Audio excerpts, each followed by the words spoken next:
अस्सलाम वालेकुम। उम्मीद है आप ठीक होंगे, खैरियत से होंगे। तैयब लोज आपकी खिदमत में हाजिर है। सबसे अहम खबर जो है वो तो ये है कि अगर आप यकीन करें या ना करें कि वैसे कहा जाता है कि पाकिस्तान और इंडिया का जो मैच है वो सबसे ज़्यादा व्यूअरशिप लेता है, सबसे ज़्यादा लोग जो है पाकिस्तान इंडिया में उसको सबसे ज़्यादा लोग जो है वो देखते हैं। लेकिन ये रिकॉर्ड भी टूट चुका है और ये रिकॉर्ड किसने तोड़ा है? पाकिस्तान की सुप्रीम कोर्ट ने तोड़ा है। जैसा कि आपको याद है कि सुप्रीम कोर्ट से जब लाइव स्ट्रीमिंग हुई थी तो वो रिकॉर्ड जो है वो टूट गए हैं। इसकी भी हम आपको वजाहत देंगे और इसको एक्सप्लेन करेंगे। लेकिन इससे पहले एक और अहम डेवलपमेंट भी है।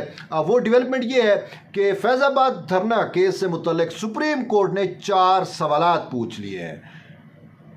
और क्या इन सवालात से तो हमें ये लगता है कि शायद फैज़ाबाद धरना केस में जो है वो एक नई जो है वो एक नया रंग जो है वो भरा जा चुका है और उसमें बहुत सारे लोग या किसी न किसी का आज गर्दन जो है ये उसके गिर्द शिकंजा जो है वो टाइट होता हुआ दिखाई दे रहा है। तो इस पर भी हम तफसील से गुफ्तगू करेंगे। लेकिन पहले मैं आपको ये बताता चलूँ कि आज मीन के कल, तो जब आप वीडियो देखेंगे तो आज हो चुकी होगी, तो कल जो है सुप्रीम कोर्ट में प्रैक्टिस एंड प्रोसीजर एक्ट से मुतल्लिक फुल कोर्ट कार्रवाई होने जा रही है।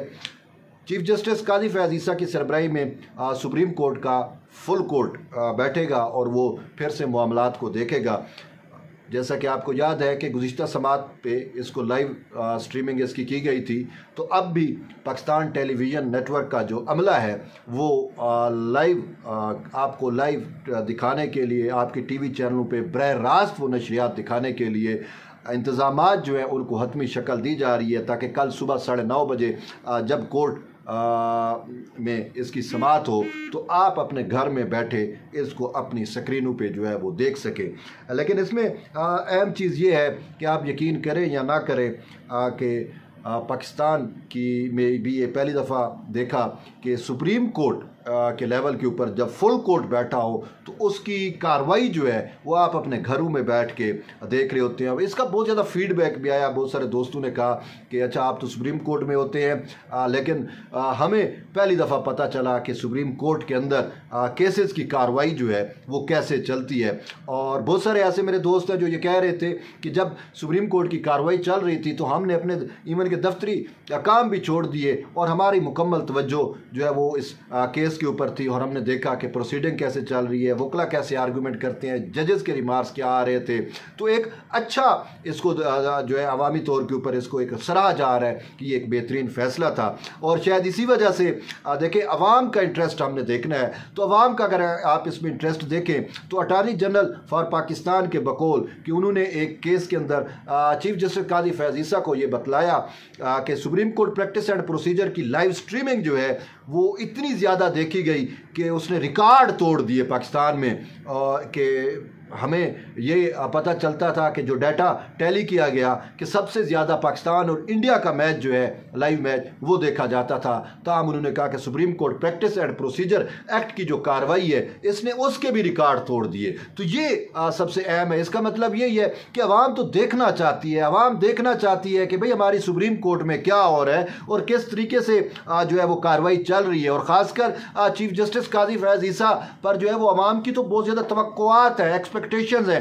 शायद अवाम उन्हीं एक्सपेक्टेशंस की वजह से जो है इस मामले को देखना चाहती है। और इसके साथ साथ ये supreme court practice and procedure act जो है ये खुद बहुत अहम है, क्योंकि इसमें पार्लिमान की सुपरमेसी भी दाव पे लगी हुई है, लेकिन उसके साथ साथ अदलिया आज़ादी भी जो है आप कह सकते हैं कि दाव पे लगी हुई है। और यही दोनों अतराफ के आर्ग्यूमेंट है। जो पार्लिमानी सुपरमेसी की बात करते हैं तो वो कहते हैं कि पार्लिमान जो है उसको इख्तियार है ऐसा कानून पास करने का, लेकिन कुछ जो दूसरा एक तबका है, एक स्कूल ऑफ थाट है, वो ये कहता है कि पार्लिमान को अगरचे इख्तियार ज़रूर है लेकिन पार्लिमान जो है वो सुप्रीम कोर्ट के इख्तियारात पे कदगन नहीं लगा सकती या चीफ जस्टिस के इख्तियारात को महदूद नहीं कर सकती। तो ये टोटल मिल मिला के टोटल केस यही बनता है।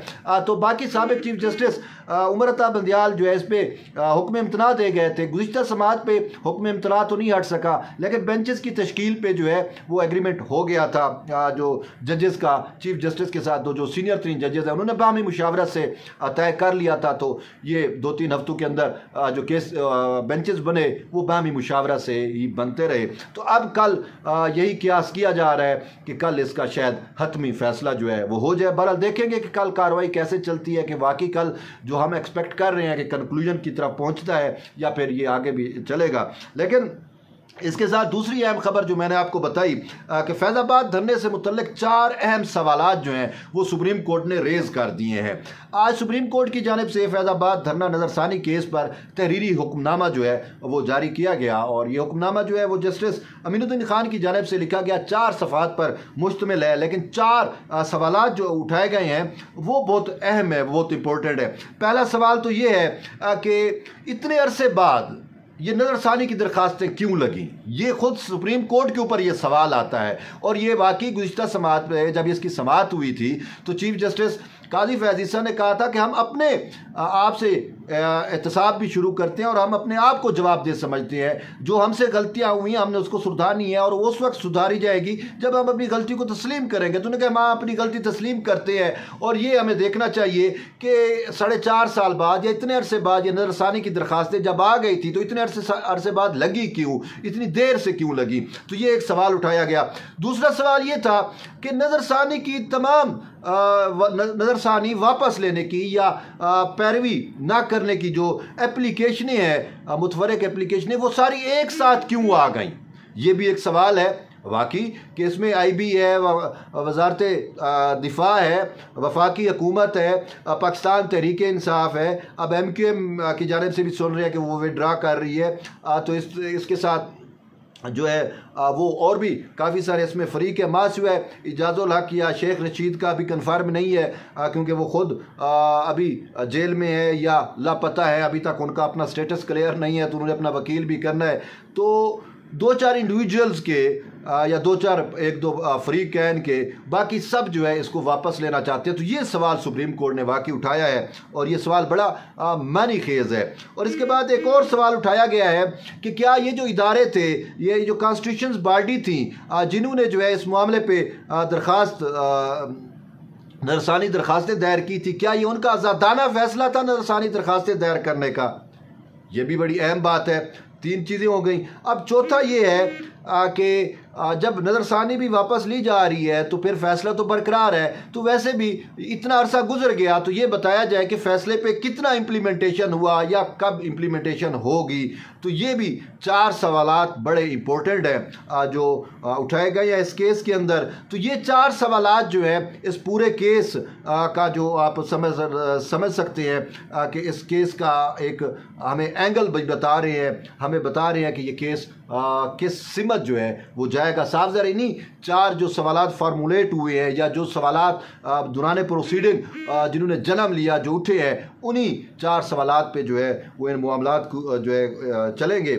इसके साथ साथ एक और अहम चीज़ ये है कि तहरीक इंसाफ के लिए एक थोड़ी सी आप समझ सकते हैं कि खुश आइंद बात है कि तहरीक इंसाफ के चेयरमैन की जानिब से जो दरख्वास्तें दायर की गई थी ट्रायल कोर्ट में और जिनको कलअदम मुस्तरद कर दिया गया था ट्रायल कोर्ट्स ने, तो उसके खिलाफ अपील की गई थी हाई कोर्ट में। तो आज ये एक अच्छी बात है कि हाई कोर्ट ने वापस रिमांड कर दिए उन मामलात को। तकरीबन 9 मुकदमात हैं मुख्तलिफ़ किस्म की, मुख्तलिफ़ नोयत के, जो मोस्टली अदम पैरवी आप कह सकते हैं कि अदम पैरवी की वजह से ट्रायल कोर्ट ने जिनको जो है वो डिसमिस कर दिया था, खारिज कर दी थी, उनकी दरख्वास्तों को मुस्तरद कर दिया था। तो अब हाई कोर्ट ने कहा है कि उनकी दरख्वास्तें फिर से सुनी जाए, तो वो मामलात जो हैं वापस ट्रायल कोर्ट को चले गए हैं। तो ये एक चीज़ है कि जो एक दरवाज़ा बंद हो गया था तहरीक इंसाफ के चेयरमैन को के लिए, उसको ज़मानतों का था या रिलीफ मिलने का जो भी मैटर्स थे, तो वो एक उनके लिए फिर से एक विंडो खोल चुकी है, एक उम्मीद की किरण पैदा हो गई है। हो सकता है कि मुतअद्दिद केसेस में जैसे ना हुआ है तो शायद कुछ केसेस में उनकी ज़मानत जो है वो मंजूर हो भी जाए।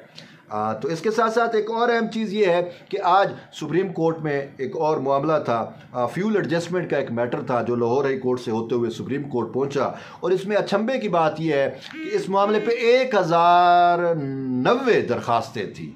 ठीक है, यानी कि ये हम बड़े अरसे से सुप्रीम कोर्ट की कार्रवाई को देख रहे हैं, सुप्रीम कोर्ट को कर रहे हैं, तो शायद हमें कोई रिसेंटली में ऐसी तारीख नज़ीर नहीं मिलती जिसमें एक मामले पे 1090 दरख्वास्तें जो हैं वो दायर हों। तो ये फ्यूल एडजस्टमेंट का था, इसमें मुख्तलिफ डेस्कोज जो हैं, जो डिस्ट्रीब्यूटर कंपनीज हैं, वो भी आई हुई थी, लेकिन खैर इस पर कोई ख़ास पेश रफ्त नहीं हो सकी, तो इसको भी मुलतवी कर दिया गया है। लेकिन इसमें अचंभे वाली बात यही है जो मैंने बताया कि 1090 दरख्वास्तें एक ही मामले पे जो है वो सुप्रीम कोर्ट में आई हुई थी। तो ये कोर्ट कचहरी से जुड़ी हुई कुछ अपडेट थी, तो मैंने कहा आप तक शेयर कर दूँ। एट द एंड यही है कि जुड़े रहिए तैयब बलोच के साथ। मिलते हैं एक नई वीडियो में, तब तक के लिए इजाज़त दें। अल्लाह हाफिज़।